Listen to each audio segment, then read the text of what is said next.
Shalom and welcome to 2 Minutes of Torah. This year's entitled Question of the Day. Must one make a bracha on the Talit when it falls off in the middle of davening? Very often, a person's wearing a Talit and it falls off unintentionally, just slips off.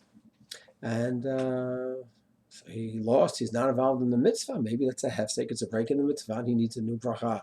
Seems like actually a cut and dry case. Shulchan Aruch paskins in Siman Chet that if a talit falls off and the person is davening, he writes, if it's still on him partially, that's fine. But if it's totally off, even if he's holding it by his hand, but it fell off his body, so he's no longer involved in atifa, wrapping himself in the talit, and therefore he needs a new bracha. The fact he's holding it in his hand doesn't help.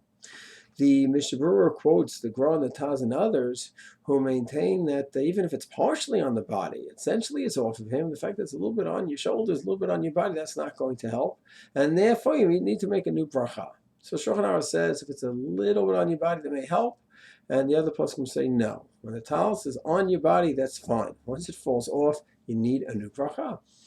And yet we find people usually do not. The minhag is not to make a new bracha on the talit. And the question, of course, is why not? So the fact is, there's a similar case in Kaf Hachaim, Siman Kaf Hachaim by Tefillin, where it says that if a person's wearing tefillin and the tefillin move over out of its place totally, the person bangs in, he walks into something, and they move out of its place. So the second the tefillin are not right here in center, they're all the way over and out of place. There is no mitzvah tefillin whatsoever. It's no different than the talit falling off. So Shulchan Aruch is consistent. He writes you should make a new bracha because you're not involved in the mitzvah. The Mishabur over there says no, the minhag is not to make a new bracha usually, because we have a moment put on tefillin that's on for my whole davening, and even if it would fall off or move over, I have in mind to keep them on to be involved in the mitzvah, and therefore it's not going to be a hefsek, a braid.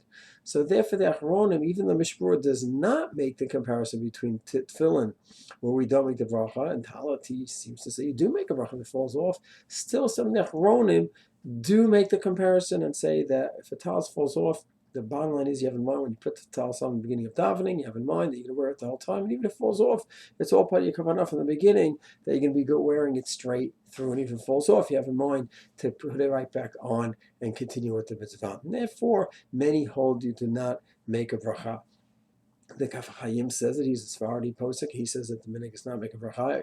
Rabbi Avad Yosef and you'll be almost as minhag is not to make a bracha, which is very surprising, because he always follows the Shulchan Aruch, but for various reasons, he says the minhag is also not to make a bracha. And the Be'er Moshe, the Bechina, has that bit of a compromise. He says, listen, I understand the Svar not to make a bracha, but the Shulchan Aruch and the Rambam paskin to make a new bracha.